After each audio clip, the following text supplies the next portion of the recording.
बिस्मिल्लाहिर्रहमानिर्रहीम। अस्सलाम वालेकुम एवरीवन। तो कैसे हैं आप सब लोग? उम्मीद है कि आप सब लोग खैरियत से होंगे और आपकी दुआओं से मैं भी अल्हम्दुलिल्लाह बिल्कुल ठीक हूँ। थैंक यू सो मच मुझे अप्रिशिएट करने का, मुझे सपोर्ट करने का, और मुझे ज़्यादा से ज़्यादा सपोर्ट करें। जिसने अभी तक मेरा चैनल नहीं सब्सक्राइब किया, जल्दी से चैनल को करके सब्सक्राइब और वीडियो को लाइक शेयर कर दें और मुझे ज़्यादा से ज़्यादा सपोर्ट करें। तो आज की स्टोरी है हज़रत आदम अलैहिस्सलाम पर। तो हज़रत आदम अलैहिस्सलाम के जो वाक़यात थे, उनकी ज़िंदगी थी, वो उसके बारे में मैं आपको बताती हूँ। तो शुरू कर लेते हैं आज के इस्लामी वाक़यात। हज़रत आदम अलैहिस्सलाम की ज़िंदगी का वाक़या कुरान करीम, अहादीस मुबारका और इस्लामी रिवायात में तफसील से बयान किया गया है। ये वाक़या इंसानियत के आगाज़, अल्लाह ताला की कुदरत और शैतान की दुश्मनी की कहानी है, जो इंसान को उसके मकसद तख्लीक से आगाह करती है। आदम अलैहिस्सलाम की तख्लीक कैसे हुई? अल्लाह ताला ने इंसान को ज़मीन पर अपना नाइब बनाने का इरादा किया और फ़रिश्तों को उस फ़ैसले से आगाह किया। अल्लाह ताला ने फ़रमाया, मैं ज़मीन में अपना खलीफा बनाने वाला हूँ। फ़रिश्तों ने हैरत से सवाल किया कि ऐसी मखलूक को क्यों पैदा किया जा रहा है जो ज़मीन में फ़साद करेगी और खून बहाएगी। अल्लाह ताला ने फ़रमाया, मैं वो जानता हूँ जो तुम नहीं जानते। अल्लाह ताला ने आदम अलैहिस्सलाम को मिट्टी से तख्लीक किया। कुरान में मुख्तलिफ़ मकामात पर मिट्टी को गारा, सौंधी मिट्टी और पक्की हुई मिट्टी कहा गया है। उससे मुराद मुख्तलिफ़ मराहिल हैं जिनसे आदम अलैहिस्सलाम की तख्लीक हुई। अल्लाह ताला ने अपनी कुदरत से आदम अलैहिस्सलाम को एक मुकम्मल इंसान की शक्ल दी और उनमें अपनी रूह फूंकी। सुभान मेरे अल्लाह।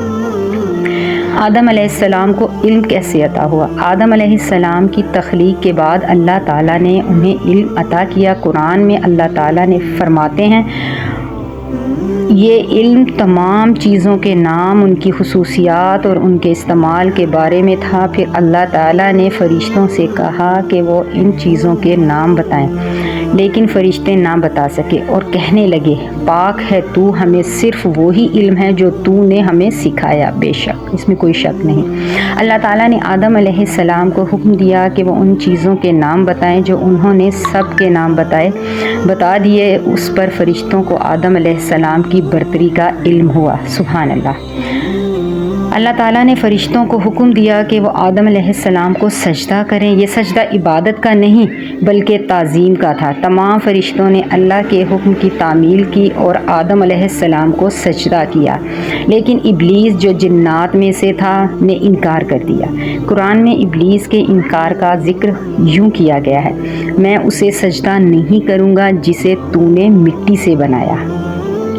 इब्लीस ने तकब्बुर किया और कहा कि वो आग से पैदा हुआ है जो मिट्टी से बेहतर है। इस इनकार की वजह से अल्लाह ताला ने उसे अपनी रहमत से निकाल दिया और क़यामत तक के लिए मलऊन कर दिया। आदम अलैहिस्सलाम का जन्नत में क़याम कैसे हुआ? अल्लाह ताला ने आदम अलैहिस्सलाम को जन्नत में जगह दी और उन्हें वहाँ आज़ादाना ज़िंदगी गुजारने की इजाज़त दी। अल्लाह ताला ने उन्हें तमाम नेमतें अता की और हुक्म दिया, ए आदम, तुम और तुम्हारी बीवी जन्नत में रहो और जहाँ से चाहो खाओ, लेकिन उस दरख्त के करीब न जाना वरना तुम जालिमों में से हो जाओगे।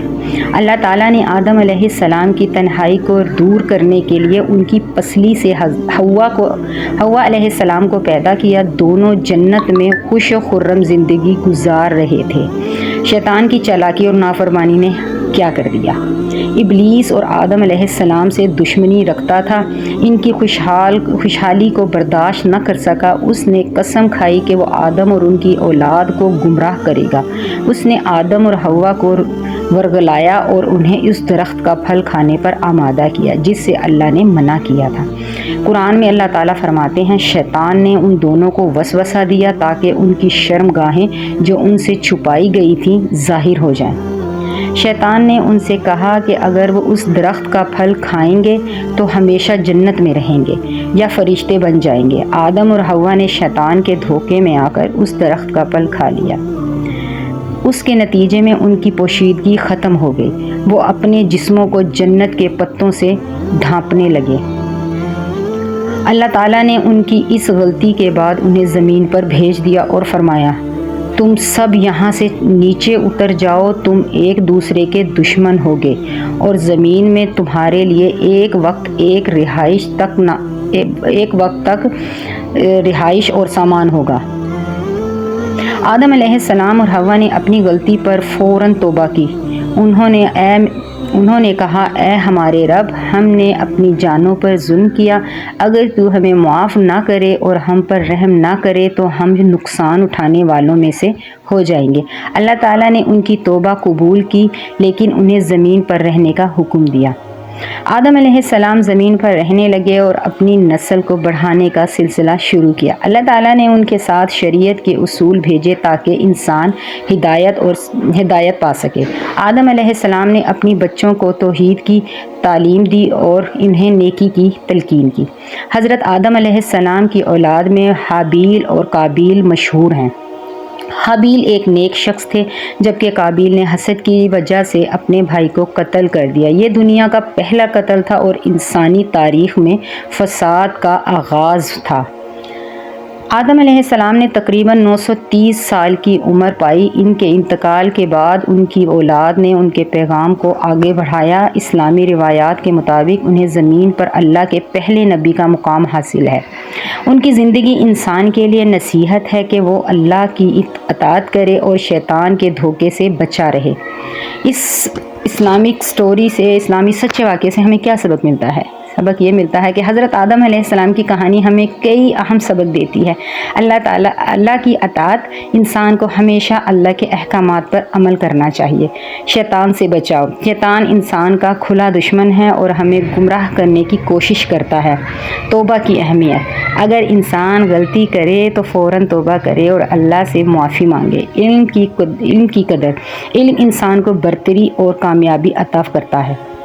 یہ واقعہ نہ صرف تخلیق انسانیت کی کہانی ہے بلکہ ایک جامع سبق بھی ہے جو انسان کو اس کے ذمہ داریوں اور اس مقصد زندگی سے روشناس کراتا ہے۔ تو یہ اتنا سچا واقعہ تھا جو کہ آپ جانتے ہیں۔ اللہ تعالیٰ ہم سب کو بھی راہ راست پر لے آئے، ہم سب کو سچے دل سے توبہ کرنے کی توفیق عطا فرمائے اور ہم سارے گناہ کو بخش کر ہم سے راضی ہو جائے۔ تو ملوں گی ایک اور اسی طرح کی ایک اچھی سٹوری، مورل سٹوری کے ساتھ، اچھے واقعے کے ساتھ، سچے واقعے کے ساتھ۔ تو اپنی بہن کو دیجیے اجازت، تب تک کے لیے اپنا رکھیے گا ڈھیر سارا خیال اور مجھے دعاؤں میں یاد رکھیے گا۔ اللہ حافظ۔